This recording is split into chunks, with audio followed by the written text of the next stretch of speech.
আসসালামু আলাইকুম দর্শক, আমন্ত্রণ জানাচ্ছি চ্যানেল আই সংবাদে। পুরো সংবাদ জুড়ে আপনাদের সাথে আছি আমি মৃত্তিকা মুস্তফা। বিস্তারিত সংবাদের শুরুতেই জানিয়ে দিচ্ছি সুপার ফ্রেশ ফর্টিফাইড সয়াবিন তেল সংবাদ শিরোনামগুলো।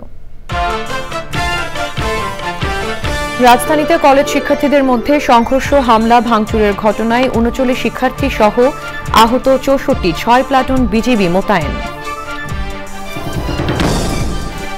কলেজে সংঘর্ষে জড়িতদের বিরুদ্ধে ব্যবস্থা নেওয়ার কথা জানালেন উপদেষ্টা আসিফ। গণমাধ্যম নিয়ে আপত্তি থাকলে ভাঙচুর নয় বললেন উপদেষ্টা নাহিদ। এবং তাসকিনের ক্যারিয়ার সেরা বোলিংয়ের পরও ব্যাটিং ব্যর্থতায় অ্যান্টিগা টেস্টে হারের মুখে টাইগাররা। ওয়েস্ট ইন্ডিজের বিপক্ষে ২২৫ রানে পিছিয়ে বাংলাদেশ।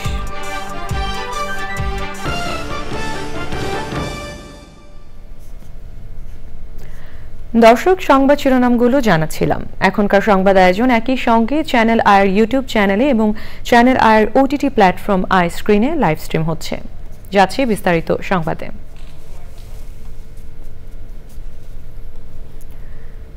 রাজধানীর যাত্রাবাড়ি ডেমরা এলাকায় ডক্টর মাহবুবুর রহমান মোল্লা কলেজের সঙ্গে সরকারি শহীদ সোহরাওয়ার্দী কলেজ ও কবি নজরুল কলেজের শিক্ষার্থীদের সংঘর্ষে ৩৯ শিক্ষার্থী সহ ৬৪ জন আহত হয়েছে। আইন শৃঙ্খলা রক্ষায় সবাইকে সহায়তা করার আহ্বান জানিয়েছে কলেজ কর্তৃপক্ষ। পরিস্থিতি নিয়ন্ত্রণে যাত্রাবাড়ি ডেমরা এলাকায় ৬ প্লাটুন বিজিবি মোতায়েন করা হয়েছে। শহীদুল্লাহ রাজু রিপোর্ট। দুপুর ১২টার দিকে শহীদ সোহরাওয়ার্দী কলেজ ও কবি নজরুল কলেজের শত শত শিক্ষার্থী গিয়ে মাহবুবুর রহমান মোল্লা কলেজে হামলা চালায়। কলেজটির ১০তলা ভবনের সব তলায় ভাঙচুর চালিয়ে ভেঙে ফেলা হয় বিভিন্ন সরঞ্জাম ও আসবাবপত্র। এরপরই সেখানে মাহবুবুর রহমান মোল্লা কলেজের শিক্ষার্থী ও স্থানীয় জনতা এবং শহীদ সোহরাওয়ার্দী কলেজ ও কবি নজরুল কলেজের শিক্ষার্থীদের মধ্যে পাল্টাপাল্টি ধাওয়া ও সংঘর্ষ শুরু হয়। মুহূর্তেই যাত্রাবাড়ি ডেমরা এলাকা রণক্ষেত্রে রূপ নেয়। প্রায় ২ ঘন্টা ধরে চলে সংঘর্ষ, ধাওয়া, পাল্টা ধাওয়া। বেলা ২:৩০টার দিকে শহীদ সোহরাওয়ার্দী কলেজ ও কবি নজরুল কলেজের শিক্ষার্থীরা পিছু হটলে মাহবুবুর রহমান মোল্লা কলেজের শিক্ষার্থীরা কলেজটির সামনে অবস্থান নেন। গতকালকে আমাদের কলেজ ভাঙার কোনো ইন্টেনশনই ছিল না। কবি নজরুল ওই দিক থেকে বোম, তারপরে ধাওয়া পাল্টা দেওয়া শুরু হয়েছে। এক পর্যায়ে আমরা বাধ্য হই যে কবি নজরুল এবং সোহরাওয়ার্দীর মধ্যে আক্রমণ দিতে। ন্যাশনাল হসপিটালের কেউ আর কি ওই কবি নজরুল বা সোহরাওয়ার্দীর সাথে সংযুক্ত আর কি।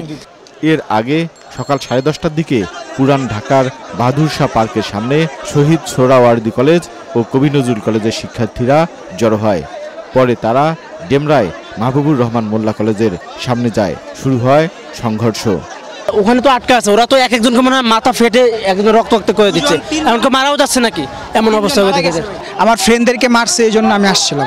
পরিস্থিতি নিয়ন্ত্রণে সর্বোচ্চ চেষ্টার কথা জানিয়েছে আইন শৃঙ্খলা রক্ষাকারী বাহিনী। এখানে কোটি কোটি টাকার সম্পদ লোপাট হয়েছে, যেটা খুবই ন্যাক্কারজনক। একটি স্বার্থান্বেষী মহল এই ঘটনার সাথে জড়িত বলে আমরা মনে করি।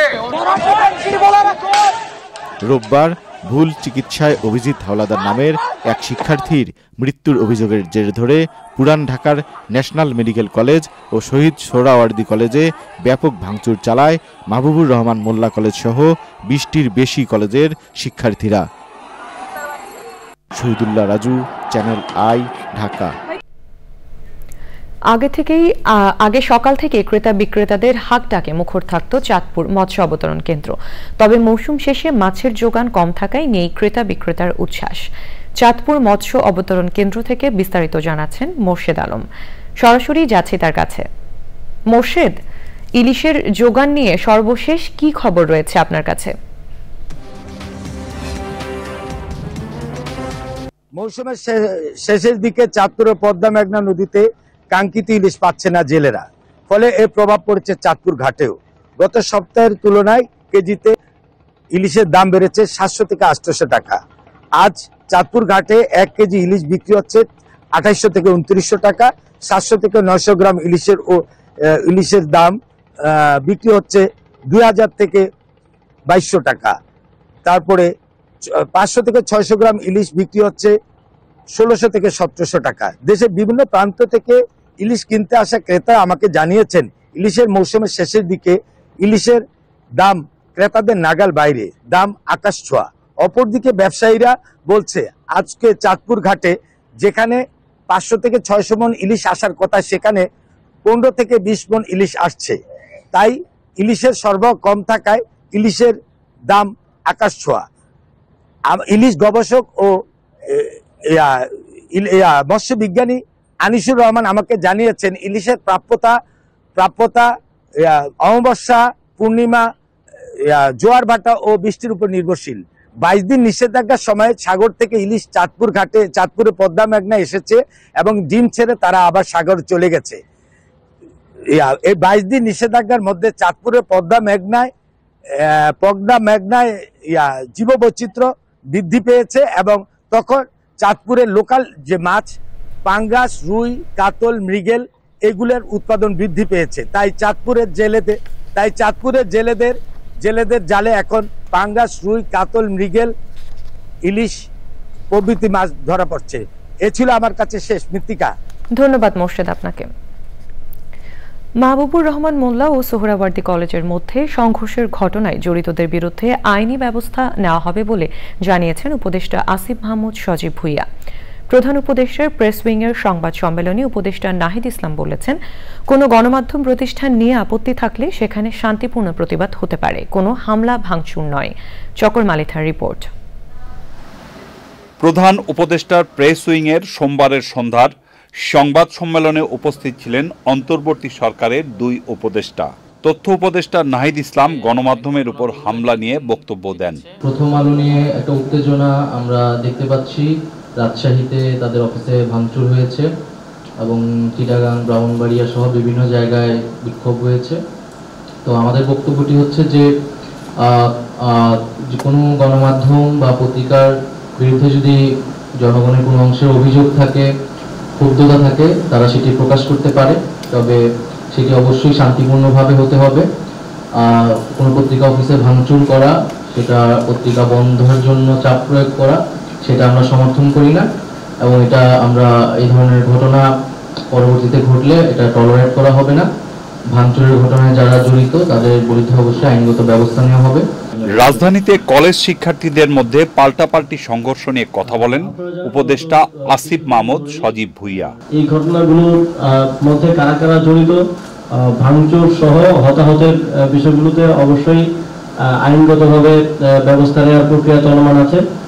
এই ধরনের ঘটনাকে আর কোনোভাবেই টলারেট করা হবে না। সংবাদ সম্মেলনে প্রধান উপদেষ্টার প্রেস সচিব জানান, সম্মিলিত সনাতনী জাগরণ জোটের মুখপাত্র চিন্ময় কৃষ্ণ দাস ব্রহ্মচারীকে কোতোয়ালি থানার মামলায় বিমানবন্দর থেকে আটক করা হয়েছে। চকর মালিথা, চ্যানেল আই, ঢাকা। জুলাই গণঅভ্যুত্থানে যাদের আত্মত্যাগের মধ্য দিয়ে নতুন বাংলাদেশের সূচনা, তাদের অনেকেই এখনও ক্ষত নিয়ে কাতরাচ্ছে হাসপাতালে। বুলেট ও স্প্রিন্টারে ক্ষতবিক্ষত হয়ে জাতীয় বার্ন অ্যান্ড প্লাস্টিক সার্জারি ইনস্টিটিউটে চিকিৎসাধীন আহতরা জানালেন, দেশের জন্য তাদের ত্যাগের বিনিময়ে যেন সত্যিকার অর্থেই জনগণের অধিকার প্রতিষ্ঠিত হয়। হাবিবুর রহমানের ভিডিও চিত্রে লায়লা নওশিনের রিপোর্ট।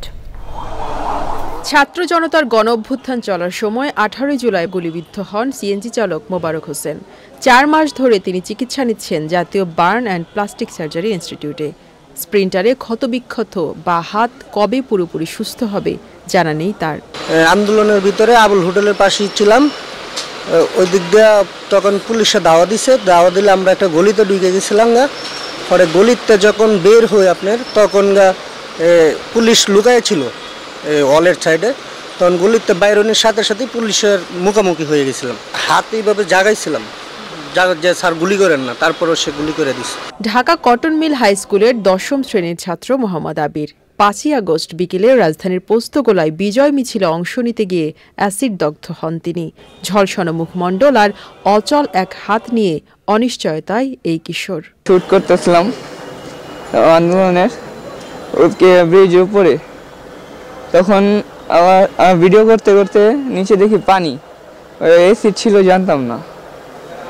পানি ভিডিও করতে করতে আস্তে আস্তে পিছলে পড়ে গেছি পানিতে। বামার দিয়ে উঠতে গিয়ে আবার স্লিপ করে পড়ে গেছি।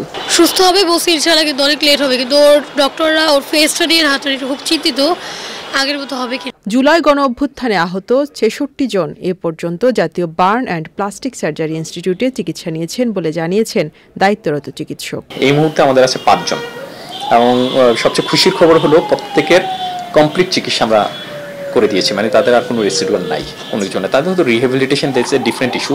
ছাত্র জনতার রক্তের ওপর দিয়ে সূচনা হওয়া নতুন বাংলাদেশে জুলাই অভ্যুত্থানে আহতরা যথাযোগ্য সম্মান পাবেন, এমনটাই প্রত্যাশা আহত ও ক্ষতিগ্রস্তদের। যদি স্বৈরাচারের পুনর্বাসন চায় তারা যেন আমাদের খোকন ভাইয়ের স্বাভাবিক জীবন ফিরিয়ে দেয়, আমাদের যে মারা তার বুকের সন্তান হারিয়েছে তারা যেন তাদেরকে ফিরিয়ে দেয়, এবং আমাদের যে ভাইরা চোখ হারিয়েছে, যে ভাইরা হাত হারিয়েছে, পা হারিয়েছে, তারা যেন তাদের জীবনকে ফিরিয়ে দেয়। লাইলা নওশিন, চ্যানেল আই, ঢাকা। শেরপুরে বন্যায় ঘর হারানো মানুষের পাশে দাঁড়িয়েছে প্রকৃতি ও জীবন ক্লাব। মতিঝিল সরকারি বালক উচ্চ বিদ্যালয়ের ব্যাচ ৭১-এর সহযোগিতায় ১৮টি পরিবারকে দেওয়া হয়েছে জামা কাপড় ও নিত্য প্রয়োজনীয় সামগ্রী সহ গৃহ নির্মাণ উপকরণ। উপহার পেয়ে উচ্ছ্বাসী প্রতিক্রিয়া জানিয়েছেন ক্ষতিগ্রস্তরা। মানবিক ও জনকল্যাণকর এমন উদ্যোগে কৃতজ্ঞতা জানান বিশিষ্টজনেরা। শেরপুর থেকে হাকিম বাবুলের তথ্য ভিডিও চিত্র নিয়ে সাবরিনা হাসানের রিপোর্ট। সাম্প্রতিক মাসগুলোতে হয়ে যাওয়া ভারী বর্ষণ আর পাহাড়ি ঢলে সৃষ্ট বন্যায় বিধ্বস্ত হয়েছে শেরপুরের অন্তত ৩,০০০ বসতবাড়ি। ৭ সদস্যের পরিবার নিয়ে খোলা আকাশের নিচে আশ্রয় নেয়া মহিমা চিরানের মতো হাজারো মানুষের একই হাল। দুর্যোগ পরবর্তী নানান সংকটে জেরোবার জনপদ। আমাদের তো সব ভেঙে পড়ে গেছে, এখন জিনিসপত্র সবকিছু বের করতেও পারি নাই, আর অনেক জিনিসপত্র আমাদের ভেসে নিয়ে গেছে। বন্যা শেষ হলেও অর্থাভাবে ঘর নির্মাণ করতে না পারা অনেক পরিবারের কাছে মানবিক সহায়তা পৌঁছে দিয়েছে প্রকৃতি ও জীবন ক্লাব এবং মতিঝিল সরকারি বালক উচ্চ বিদ্যালয়ের ব্যাচ ৭১। এরই অংশ হিসেবে জেলার ঝিনাইগাতি ও নালিতাবাড়ি উপজেলায় ১৮টি পরিবারকে বিনামূল্যে উন্নত মানের ঢেউটিন, সিমেন্টের খুঁটি সহ গৃহ নির্মাণ সামগ্রী প্রদান করা হয়। আমার ৩টা মাটির ঘর ছিল, পড়ে গেছে, আমার টাকা পয়সা কোনো ব্যবস্থা নাই। যারা আমার এই ঘরটা অনুদান করছে দিছে তাদের জন্য লাখ লাখ শুকরিয়া। যে ক্লাবের উদ্যোগে করে দিছে তাদের জন্য আমরা চির কৃতজ্ঞ। প্রকৃতি জীবন ক্লাবের পক্ষ থেকে দেয়া হয়েছে জামা কাপড় সহ বিভিন্ন উপহার সামগ্রী। এটা আমার খুব উপকার হয়েছে, যারা দিছে তাদের ধন্যবাদ জানাই। বন্যায় যারা ঘর হারিয়েছে, নিঃস্ব মানুষ, তাদেরকে নির্বাচিত করে তাদেরকে ঘর এবং শাড়ি এবং অন্যান্য সামগ্রীর ব্যবস্থা করেছেন। এটা নিঃসন্দেহে একটা ভালো কাজ। প্রকৃতি ও জীবন ক্লাব আজকে যে উদ্যোগে ভোট দেওয়া হয়েছে, আমি তাদেরকে সাধুবাদ জানাই। ঘরের যে সামগ্রী সেগুলো পেয়েছে, এগুলো পেয়ে তারা আসলে অনেক উপকৃত হবে, যেটা ভাষায় প্রকাশ করার মতো না। সহায় সম্বলহীন এসব মানুষের পাশে দাঁড়ানোয় প্রকৃতি ও জীবন ক্লাব এবং ব্যাচ ৭১-এর প্রতি কৃতজ্ঞতা জানান স্থানীয়রা। ক্ষতিগ্রস্তদের পুনর্বাসনে এমন উদ্যোগকে অনুকরণীয় দৃষ্টান্ত বলছেন বিশিষ্টজনরা। প্রকৃতি ও জীবন ফাউন্ডেশনের সভাপতি মুকিত মবুঞ্জার বাবু ভাইকে বিশেষ করে ধন্যবাদ জানাই আমি, মানুষদের জন্য যে সাহায্যটা দিয়েছেন ঘর তোলার জন্য, এবং তার জন্য মানুষ অনেক উপকৃত হয়েছে। সহায় মানুষদের পাশে এসে দাঁড়িয়েছে। আমি বলবো যে এইভাবে আরো অন্যান্য সংগঠন যেন এই অসহায় মানুষদের পাশে থাকে। টিন দিয়েছি, সাথে খুঁটি দেওয়া হয়েছে, লুঙ্গি শাড়ি বিতরণ করা হয়েছে। আমরা এই জেনেগাতিবাসীর পাশে ওনাদেরকে দাঁড়ানোর জন্য উপজেলা প্রশাসনের পক্ষ থেকে আন্তরিক ধন্যবাদ এবং কৃতজ্ঞতা জানাচ্ছি। সম্মিলিত প্রচেষ্টায় প্রাকৃতিক দুর্যোগ মোকাবেলা ও ক্ষতিগ্রস্তদের পুনর্বাসন সহ সবুজ শ্যামল ও সুখী সমৃদ্ধ দেশ করার প্রত্যয়ে এমন উদ্যোগ অব্যাহত রাখার প্রত্যয় স্বেচ্ছাসেবী সংগঠনগুলোর। সাবরিনা হাসান, প্রকৃতি ও জীবন ডেস্ক, চ্যানেল আই। এবারে Bangladesh West Indies test series.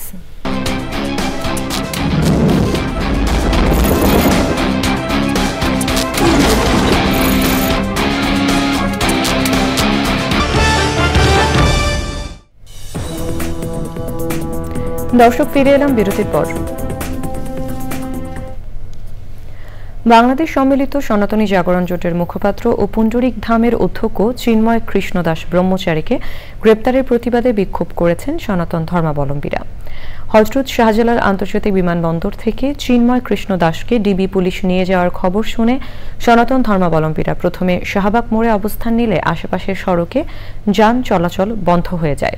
সেখান থেকে তাদের ছত্রভঙ্গ করে দিলে মিন্টু রোডে ডিবি কার্যালয়ের সামনে অবস্থান নিয়ে বিক্ষোভ করতে থাকেন। চিন্ময় কৃষ্ণ দাসের মুক্তির দাবি জানান বিক্ষোভকারীরা। এবারে নিটুল ডাটা কৃষি সংবাদ।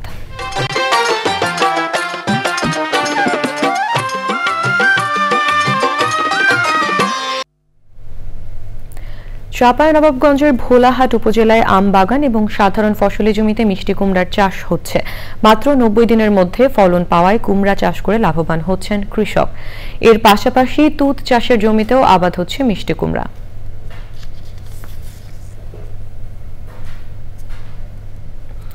এখন দেখবেন প্রকৃতি সংবাদ।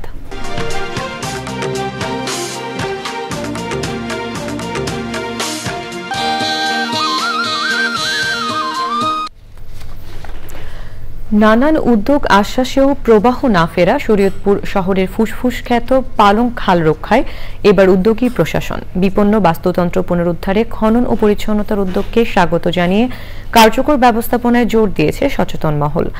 দখল দূষণমুক্ত করার পাশাপাশি স্বাভাবিক প্রবাহ ফেরাতে স্থায়ী উদ্যোগের দাবি সংশ্লিষ্টদের।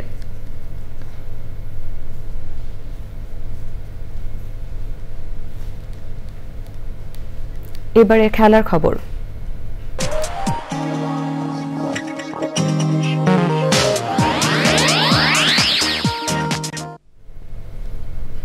শেষে সুপার ফ্রেশ ফর্টিফাইড সয়াবিন তেল সংবাদ শিরোনামগুলো জানিয়ে দিচ্ছি আরো একবার।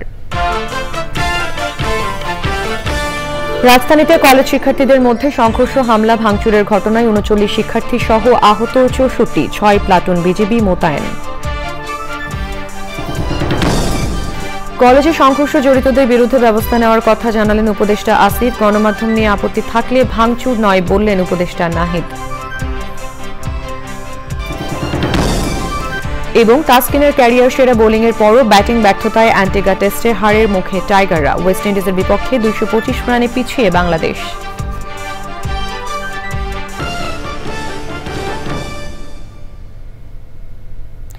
চ্যানেল আইয়ের সর্বশেষ সংবাদ জানতে ভিজিট করুন channelionline.com এবং যুক্ত থাকুন আমাদের সোশ্যাল মিডিয়া প্ল্যাটফর্মগুলোর সাথে। এই ছিল এখনকার সংবাদ। সবাইকে সাথে থাকার জন্য ধন্যবাদ।